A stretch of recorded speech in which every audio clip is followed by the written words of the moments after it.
Our third speaker and final speaker this morning is Professor Pascal Bertrand, who's a professor of art history at the University of Bordeaux. Professor Bertrand also leads the research team for the history of art at the François-Georges Parisset Center and directs Arachne, an innovative research program studying French tapestry from the 14th to the 21st centuries.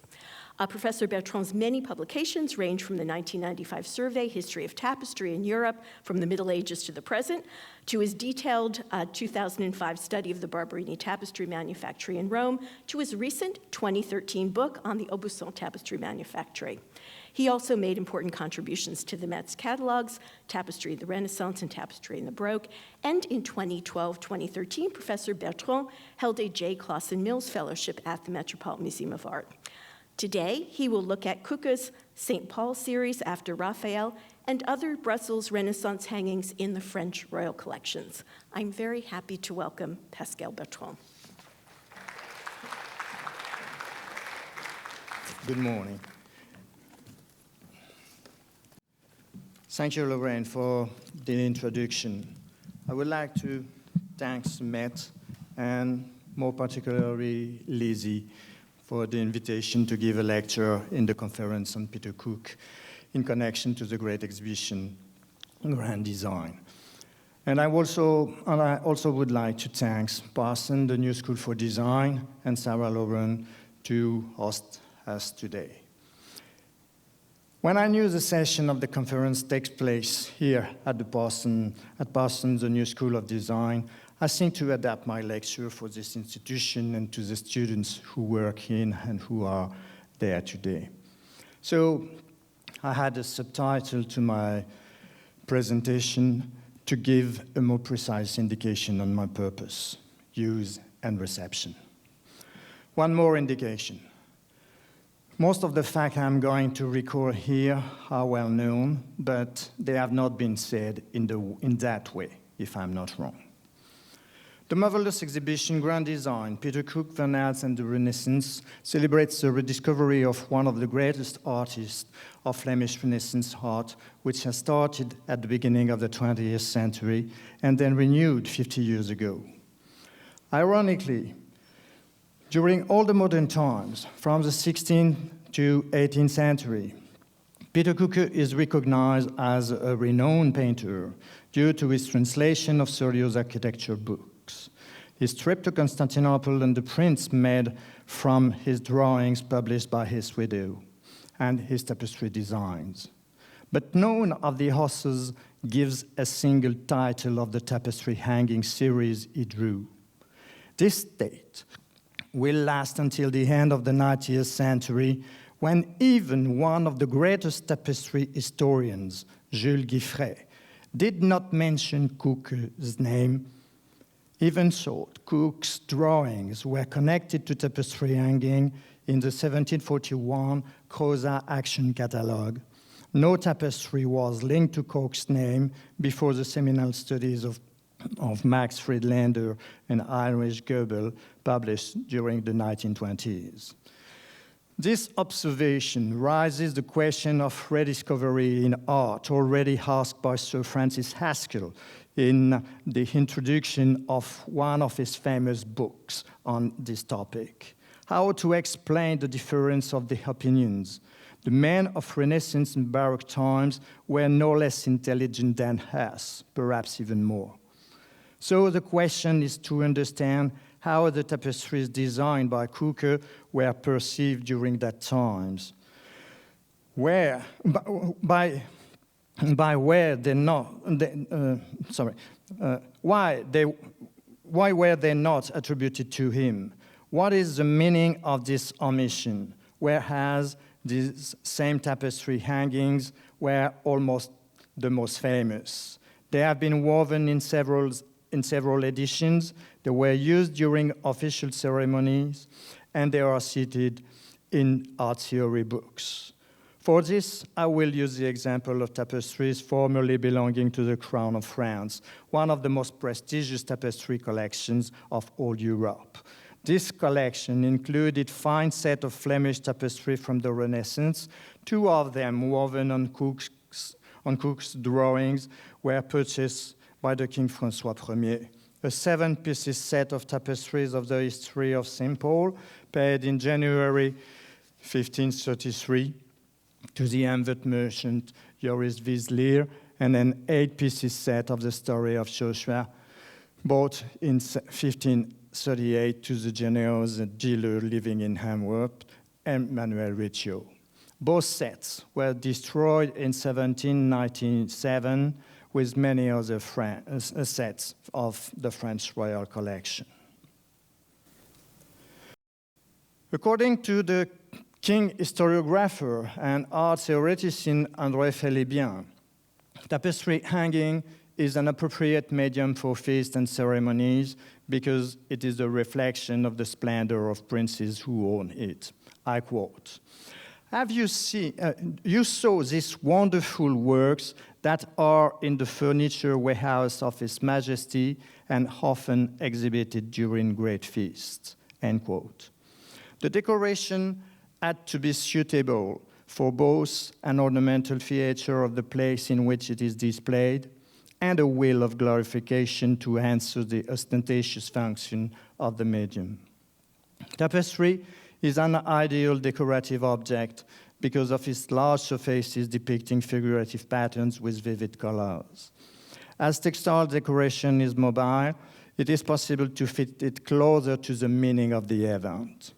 The St. Paul series was often hung with other tapestries belonging to the French crown. I take only a few examples. In 1625, when Cardinal Francesco Barberini arrived in Paris as legate of Pope Urban VIII, he was received at the Oratoire in the convent of Saint Magloire. His secretary, the famous art collector Cassiano dal Pozzo, notes the delicate design of the tapestries. He enjoys more particularly a tapestry depicting St. Paul in Malta bitten by a viper when throwing wood on fire. Cassiano dal Pozzo does not give any name of painter nor tapestry entrepreneur, but it is easy to recognize the subject of one tapestry of the St. Paul series purchased by François Ier. The following year, he did the same during the legation of Francesco Barberini in Madrid. He noticed on the way to the Alcazar an altar adorned with one of the two sets of the 7 deadly sins of the Spanish crown. Pieces from both sets are on the Met exhibition. For the procession of the Corpus Christi, Cassiano dal Pozzo noted on the facade of the Alcazar the famous series of the conquest of Tunis, equally in the show. There was another ceremony for which tapestries were used in large number, the unwording and coronation of French king. They were the most exceptional ceremonies of his reign, insofar as they raised the monarch above the courtesan and the people by making him a sacred and thaumaturgic figure. Since Clovis, the first Christian king, the kings of France have been woven in Reims, with a few exceptions. Many reports let know in detail the successive order of the ceremonies and their meanings. The coronation ceremony for the Youth Louis XV, aged 12 years at the time, took place on Sunday, 25th October 1722, in accordance with a well-defined protocol that established the place of the people in attendance, their role in the formalities, and their costume in keeping with their position and rank in society. An issue of the newspaper Le Mercure from November 1722, and the various accounts that use it as a source mention festivities and ceremonies that spread out over several days. They describe firstly in minute detail the pomp-filled series of rituals interspersed throughout the day for the coronation itself, The waking of the king, anointing with the oil of the holy ampulla, oaths of the Holy Spirit and Saint Louis, the crowning and presentation of the royal insignia, enthronement, offerings, mass, and the banquet. Thereafter, they indicate the rank and identity of all the people present and describe the clothing of the king and the costume of the French peerage, royal officers, lords, and prominent figures. But these historical accounts simply indicate that the interior of the cathedral was adorned with superb tapestries, rugs, chandeliers, girandoles, and scones supplied by the royal furniture warehouse. To visualize this decor and to keep a trace of these most prestigious ceremonies in the king's reign, it is necessary to look at paintings, drawing, and engravings, which remain in relatively small number despite the symbolic importance of the event. It is known that the painter Pierre Dulin was sent to Reims to produce drawings that were to be used as petit patron for a series of tapestries to act as a commemoration of the event. But this project never saw the light of day. The drawings make possible to comprehend the splendor of the ephemeral textile decor that was created using a large quantity of fabrics, tapestries of the crown, blue velvet drapes decorated with the fleur-de-lis, golden and silver fabrics enhanced with embroidering, as well as savonry and oriental rugs covered all the walls and the floor of the cathedral. They provide a sumptuous setting like the embroidered veils that garnished the interior of the tabernacle of the Ark of the Covenant in the Old Testament, one of the seminal texts in the history of textiles. The venue, the core of France Cathedral, can be clearly identified. From the various points of view, it is possible to distinguish King Louis XV, the Archbishop Duke of France, Jules Armand de Rohan-Guémené, and the 11 other members of the French peerage. The Knight of the Holy Ampulle, the bearers of the royal ornaments, the Knights of the Order of the Holy Spirit carrying offerings, and the great officers of the crown. The court and the guests took up their place in the tribunes, the princesses in the southern branch of the transept, and the foreign princes in the north branch on the screen, in which the artist depicted himself drawing. The music was placed behind the high altar. About 550 tapestries were brought from the royal furniture warehouse in Paris to Reims to make the setting. They were hung on 4 levels into the choir and the nave of the cathedral. Among them, there were the François Ier 7-pieces set of St. Paul and 6 pieces of a set of the story of Joshua purchased by Louis XIV from the heir of the Duc d'Epernon, usually considered, but with a lack of evidence, as the set purchased by François Ier. There were also the François Ier set of the Acts of the Apostles, the Triumphs and the Deeds of Scipio, the story of Psyche, the Lucumans, and also English and French reweaving sets of the Acts of the Apostles, 2 sets of the story of Constantine after Rubens, and a set of the Gobelin story of Artemisia and story of Diana.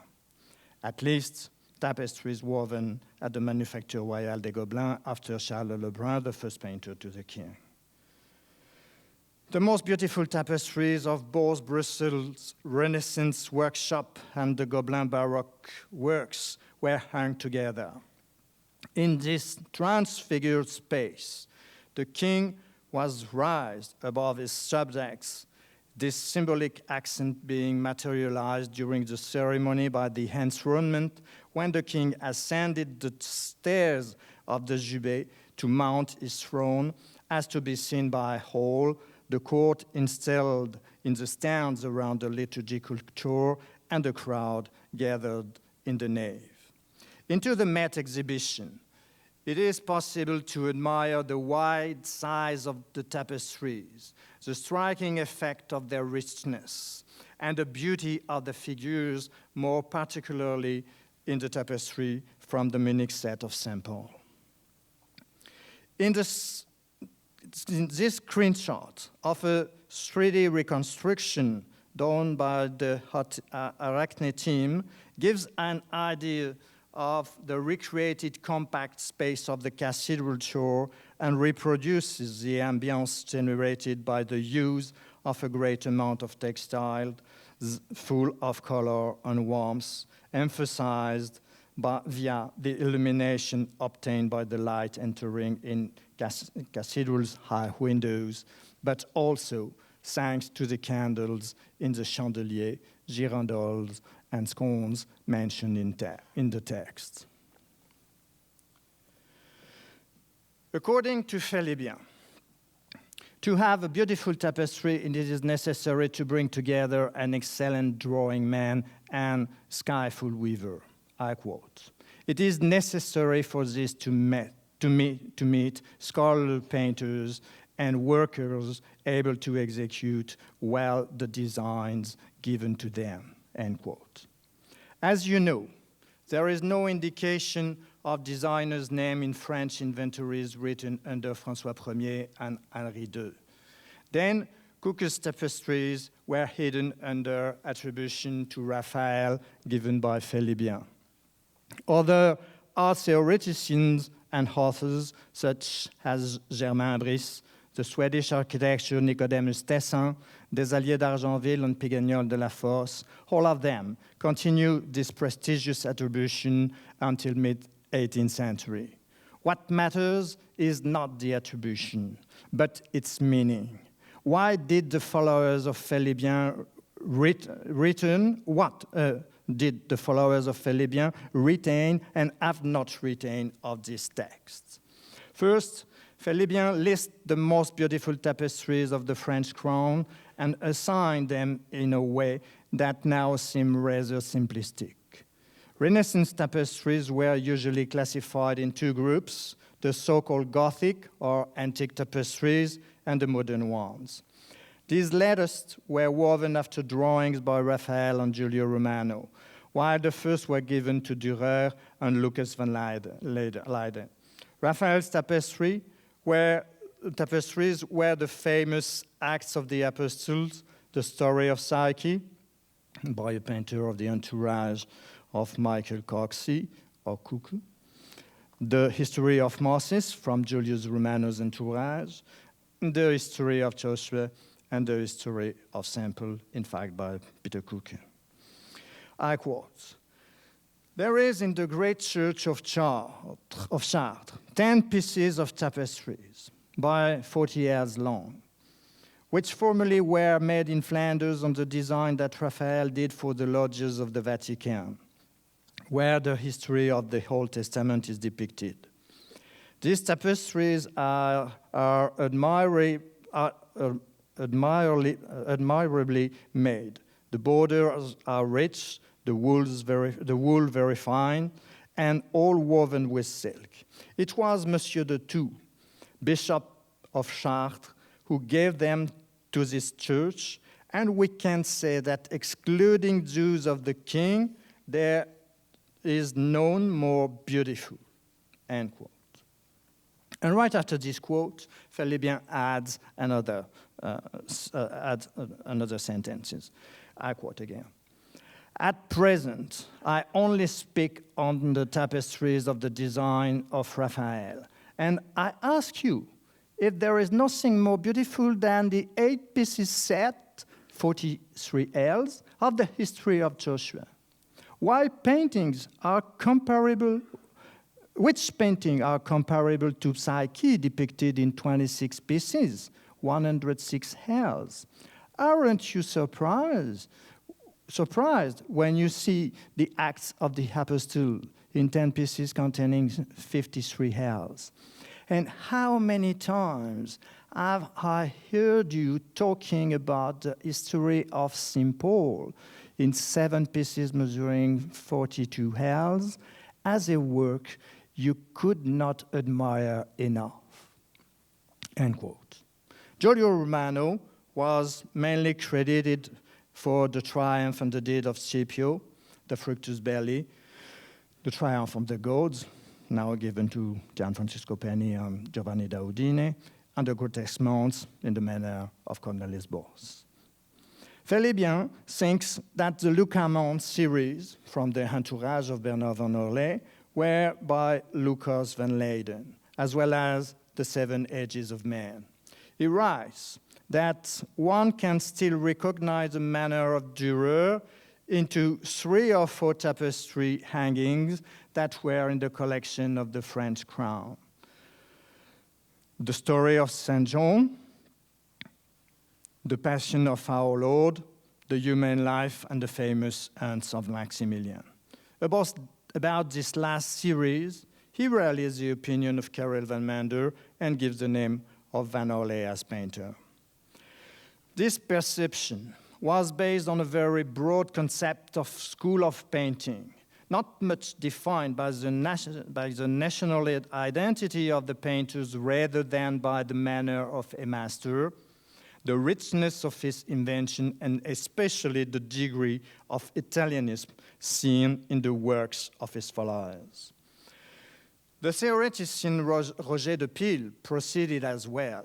He regards the artist as, I quote, a very industrious man who has infected most of Europe by his drawings of tapestries, which are called by the ignorant antique tapestry, in bracket, we made them great honor, end of the bracket, and are estimated as beautiful by most people of the world, end quote.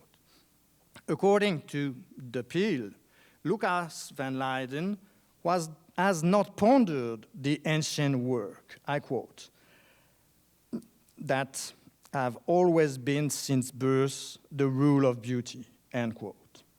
The art theoretician said the same thing about Dürer, whose main attributed tapestries are today said by Van Orley and his followers, the Romanist painters Coecke, Coxey, and Jan Vermeyen, whose design tapestry is ironically said partly after Dürer and partly after Raphael and his followers. It is true that Coxey is typically ranked among the disciples of Raphael. He was called the Flemish Raphael. Then de Pile went back on the severity of his judgment, as he did not fully include it in his Abrégé de la vie des peintres. These considerations are indicative of a conception of painting based on an observation of a beautiful nature seen through the filter of antiquity, which gives primacy to Italian art and relegates the Flemish and German art to a lower level because it is based on a servile imitation of nature. These are the main points retained by all the authors after Felibien. But the theoretician adds one information on the history of St. Paul series, which has not been retained by the others. I quote, "As I was assured, the hands of Maximilian were by the hand of a Brussels painter named Bernard van Orley, working during the time of Raphael, and which has made all the tapestries woven for popes, emperors, and kings in Flanders after Italian drawings. First, his manner was Gothic, but by seeing the works of Raphael and Giulio Romano, he changed it. And even there are some people who meant that the history of simple tapestry, which are in the king's warehouse and which always has been said to be by Raphael, are of his design. This is not probable because we see too much of the manner of this great master," end quote. all the patterns taken from Raphael paintings have been identified by all art historians since Friedlander. As the Doctor's picture, Nicolas Poussin said, I quote, "The novelty in painting does not consist principally in a new subject, but in good and new disposition and expression, and thus the subject from being common and old becomes singular and new." End quote. Invention is a term that regularly includes the choice of subject as well as the general planning of the composition. It is linked to another large concept, imitation. In the mid-18th century, Wilkenmann wrote a famous and paradoxical sentence, I quote, "The one way for us to become great, perhaps inimitable, is by imitating the ancient," end quote. To attain the noble simplicity of art, painters had to turn to old masters to take the more excellent part of their art, invention and grace in Raphael, drawing in Michelangelo, the ability to translate the story more nobly than the poets themselves in Giulio Romano, and so on. That is the reason why art theoreticians put invention and imitation as the primary criterions into art theory. Philibien believed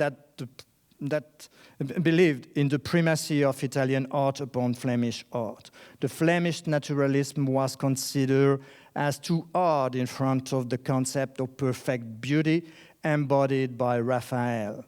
Both Raphael and Poussin were the leading painters on whom French painting theory was thought, and this conception has been valuable until the end of the 19th century. In another paragraph of this entretien, Philibien wrote that tapestry is the best way to preserve painting because the first multiplied the second. In other words, to replicate paintings through tapestry medium underlies the idea of a dissemination of models. These models translate into large format, take an exemplary value. So, what is universally recognized as fine could be reproduced into tapestry. In 1690, after some reweaving of tapestries belonging to the French collection, such as the Fructus Belli, the Hunt of Maximilian, the Grotesque Mounts, a set of Scipio, and the Lucas Mounts, the board of the Gobelin works drew up another list of Renaissance tapestry to make them reweave. Among them, there was a sample series after Raphael. The project was not realized, but the sample series and also the Joshua set have always been among the examples chosen to spread the idea of beauty based on the idea of the heart of Raphael people of that time have.